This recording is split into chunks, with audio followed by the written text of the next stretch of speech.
Assalamualaikum warahmatullahi wabarakatuh. Selamat pagi anak-anak. Apa kabarnya hari ini? Semoga kalian semua sehat walafiat ya. Jaga selalu kesehatan. Baik, hari ini kita akan lanjut ke pembelajaran tema C, subtema 2, pembelajaran 1, yaitu muatan bahasa Indonesia dan IPA. Sudah siap? Mari buka bukunya ya. Masih ingatkah kamu apa fungsi dari iklan? Nah, iklan itu berfungsi untuk memberikan informasi mengenai suatu barang atau jasa. Iklan juga bisa digunakan untuk memasarkan produk yang dijual supaya produknya bisa dibeli oleh para konsumen. Ingat, iklan harus dibuat semenarik mungkin agar dapat membuat yang melihatnya menjadi tertarik untuk membelinya. Makanya dalam membuat iklan harus semenarik mungkin. Media penyampaian iklan yaitu ada media cetak dan media elektronik. Contoh media cetak yaitu surat kabar, majalah, dan media elektronik itu contohnya seperti radio, televisi, internet ya, apalagi zaman sekarang itu pakai internet, banyak sekali iklan-iklan yang ada di internet. Nah, pada media cetak dan media elektronik, iklan itu sangat penting supaya untuk menarik perhatian masyarakat agar membeli suatu produk atau misalnya mengiklankan jasa seseorang. Baik, kita lanjut ke halaman berikutnya. Di sini ada percakapan tentang antara si Dayu dan Udin ya, tentang iklan, gambar-gambar pada iklan. Semalam aku melihat iklan tentang obat sakit perut baru untuk anak-anak di televisi loh. Wah, sudah ada iklan baru lagi. Sepertinya itu produk baru ya. Betul, iklan itu menarik karena iklannya dibuat seperti film. Ternyata media iklan itu bermacam-macam ya. Kalau kamu suka iklan di media cetak seperti di koran dan majalah atau media elektronik. Kalau aku sih lebih suka media elektronik karena gambarnya dapat bergerak dan ada suaranya, jadi lebih seru. Kalau aku suka kedua-duanya, sekalipun iklan di media elektronik memang terdengar lebih seru, tetapi iklan di media cetak juga banyak yang bagus loh. Gambar-gambarnya juga dipergunakan memiliki atau mempunyai warna yang cerah dan kalimat iklannya juga bagus-bagus. Nah, dari percakapan tersebut ada perbandingan atau berbeda kesukaan antara media iklan secara media elektronik atau media cetak ya. Apa perbedaannya? Perbedaannya kalau media elektronik itu gambarnya bisa bergerak dan bisa lebih menarik lagi. Nah, ini ada perbedaannya, yaitu perbedaan iklan media cetak dan iklan media elektronik. Iklan media cetak gambarnya bervariasi dan berwarna cerah, kalimat iklannya juga menarik. Nah, iklan media elektronik, gambar iklannya dapat bergerak dan memiliki suara. Jadi ada beberapa perbedaan yang sangat mencolok ya. Seperti misalnya kalau di koran kita melihat iklan itu memang gambarnya menarik tapi tidak memiliki suara dan gambarnya tidak bisa bergerak. Jadi kalau mau membicarakan tentang kesempurnaan ya pasti kalau iklan itu lebih bagusnya, menariknya itu iklan media elektronik. Walaupun iklan media cetak juga sangat bagus, tapi untuk saat ini lebih diminati iklan media elektronik. Pernahkah kamu mengalami perut melilit atau mual seperti gambar di samping? Nah, jika kamu pernah mengalaminya berarti ada gangguan pada organ pencernaanmu. Pernah sakit perut kan? Ya, pasti semua orang pernah merasakan sakit perut.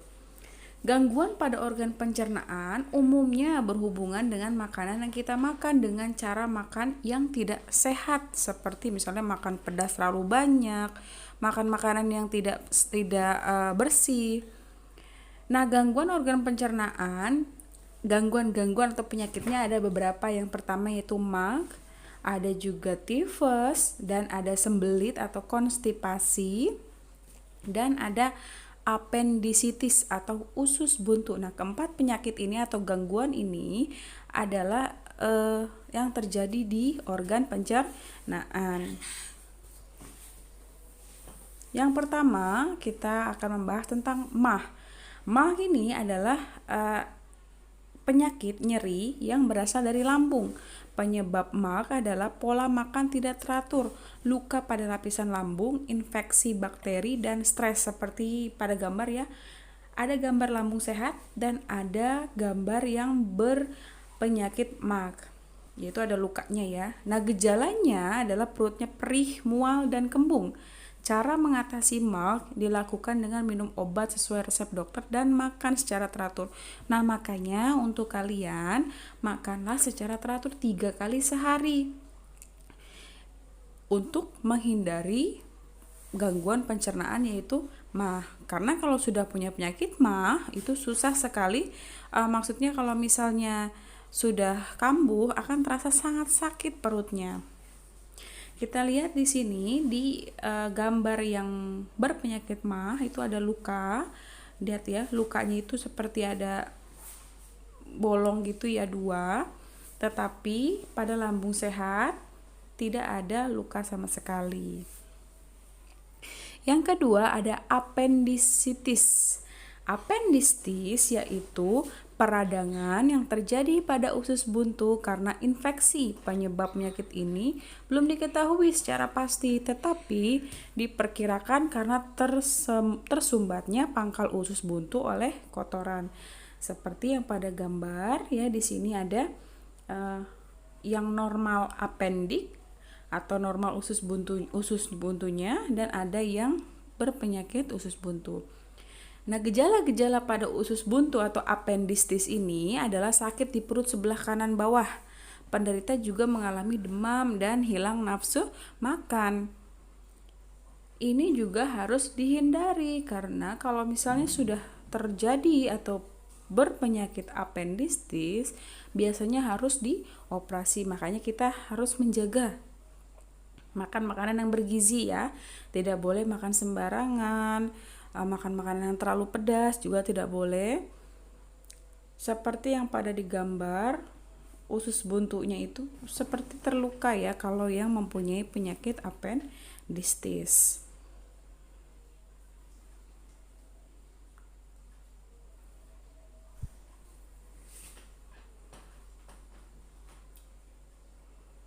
Nah, pengobatan penyakit ini adalah melalui operasi pengangkatan usus buntu yang seperti Miss bilang tadi. Biasanya orang yang sudah mempunyai penyakit usus buntu, salah satu pengobatannya adalah dengan mengoperasikan usus buntu dan diangkat usus buntunya yang luka tersebut supaya cepat sembuh. Yang ketiga ada sembelit. Nah, sembelit atau konstipasi ya, sembelit juga disebut dengan konstipasi, adalah penyakit sulit buang air besar. Penyebabnya adalah kurang mengkonsumsi makanan berserat dan pola makan yang kurang baik. Gejalanya adalah sakit perut, merasa tidak tuntas setelah buang air besar, feses keras, dan menggumpal. Biasanya orang yang mempunyai penyakit sembelit juga sangat sulit untuk mengeluarkan feses. Oke, kita lihat di gambarnya. Nah, di gambar di sini ada usus ya, atau usus yang sehat dan ada usus yang tidak atau dipenuhi dengan feses yang tidak bisa keluar. Nah, pengobatan sembelit atau konstipasi dilakukan dengan mengubah pola makan, yaitu dengan meningkatkan konsumsi makanan berserat seperti sayur dan buah. Nah, makanya untuk kalian supaya kalian tidak memiliki penyakit sembelit harus makan atau mengkonsumsi sayur dan buah ya yang bergizi tinggi dan mempunyai khasiat-khasiat yang bagus untuk tubuh. Berikutnya ada tifus. Tifus merupakan penyakit peradangan pada usus halus. Penyakit ini disebabkan oleh infeksi bakteri Salmonella typhi yang menyebar melalui makanan dan minuman yang terkontaminasi. Seperti pada gambar ya, di sini ada bakteri ya yang sudah menyebar di dalam perut yang penyebabnya dari makanan dan minuman. Gejalanya adalah demam tinggi, tubuh menggigil seperti meriang, lemah disertai mual, dan sakit kepala. Biasanya ini banyak sekali yang terkena penyakit ini, dan jika sudah terkena penyakit ini kita harus sangat-sangat harus beristirahat. Makanya pencegahannya itu ya harus kita mengkonsumsi makanan yang bergizi, tidak boleh sembarangan. Nah, pengobatannya adalah dengan mengkonsumsi obat dari dokter dan menjaga kebersihan makanan dan minuman yang dikonsumsi. Cara memelihara organ pencernaan yaitu dengan cara 1. Mengkonsumsi makanan bergizi seimbang. Ya, tidak boleh berlebihan, tidak juga boleh kurang, harus seimbang. 2. Membiasakan pola makan yang teratur. Ketiga, menjaga kebersihan makanan dan alat makan. Yang keempat, mengkonsumsi makanan yang mengandung banyak serat seperti buah dan sayur. Intinya, untuk menjaga organ pencernaan kita harus tetap bersih ya. Memilih makanan yang bersih, alat makan juga bersih. Dan yang kelima, mencuci bahan makanan sebelum dimasak. Yang keenam, mengurangi makanan yang mengandung pengawet dan pewarna buatan. Jadi kita kalau misalnya jajan di kaki lima boleh, tapi kita harus memilih ya mana yang jajanannya kira-kira bersih dan kotor, karena jajanan yang kotor itu bisa dimasuki oleh bakteri-bakteri jahat. Baik, kita lanjut ke tema C, subtema 2, yaitu muatan IPA, Bahasa Indonesia, dan SBD. Baik, kita akan lanjut ke pembelajaran berikutnya. Buka bukunya ya.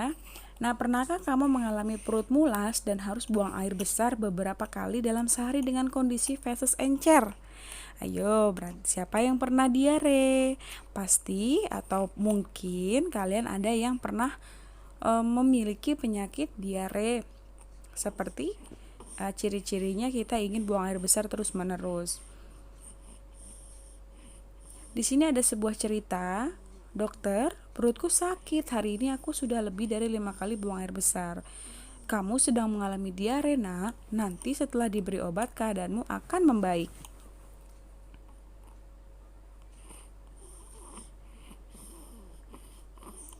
Diare adalah penyakit yang ditandai dengan buang air besar yang encer dan lebih sering dari biasanya. Nah, biasanya kalau orang yang mempunyai atau terjangkit diare itu buang air besarnya lebih dari 4 kali. Diare terjadi ketika makanan dan cairan yang dimakan terlalu cepat dan terlalu besar jumlahnya pada saluran pencernaan atau pada usus ya, yang seperti pada digambar ini ususnya.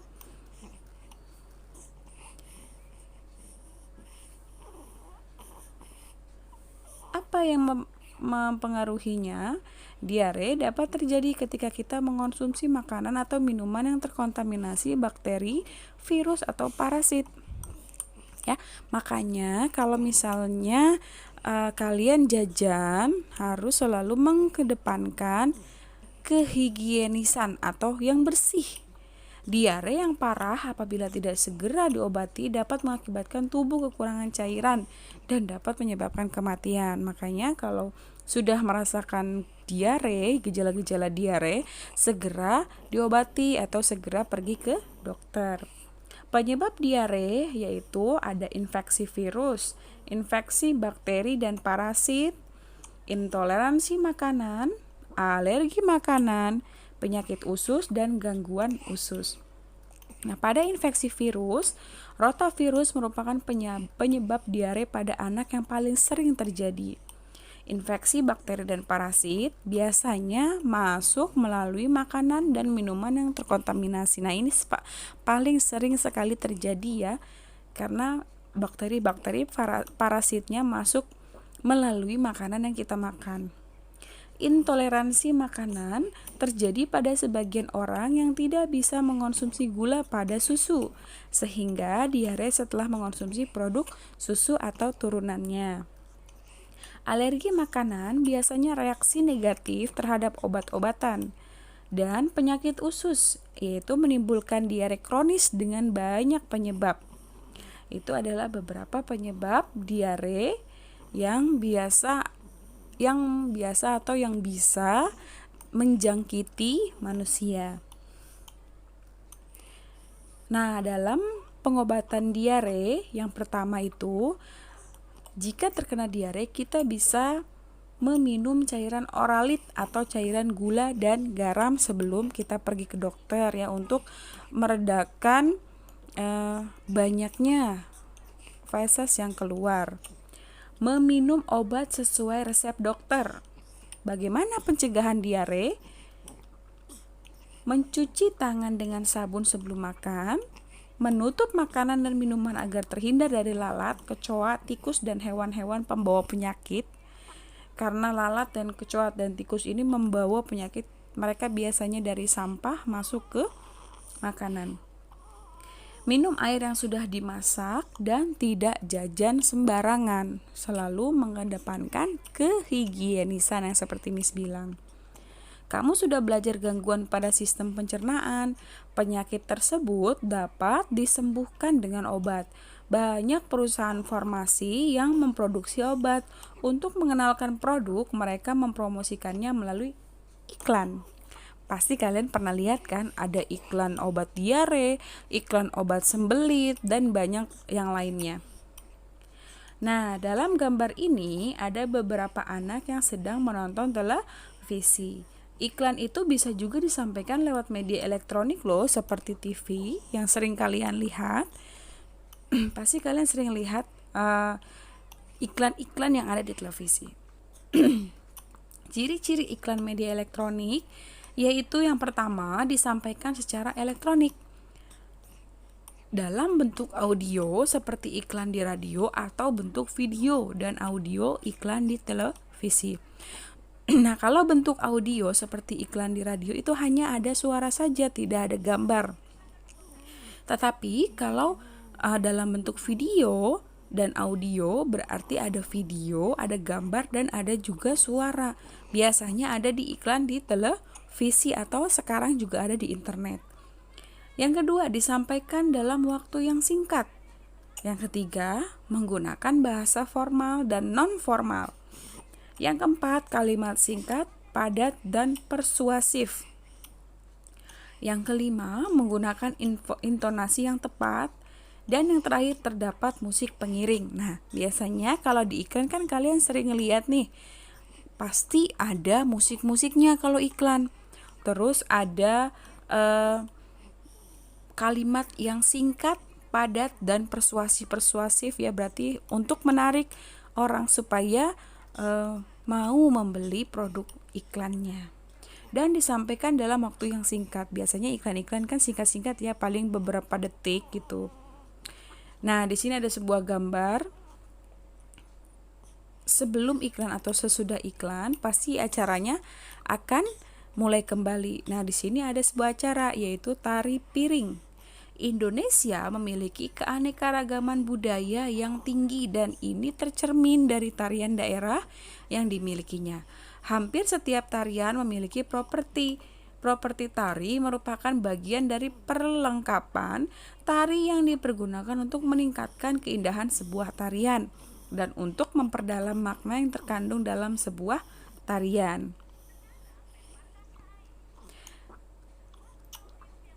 Properti tarian tradisional Indonesia bermacam-macam ya propertinya.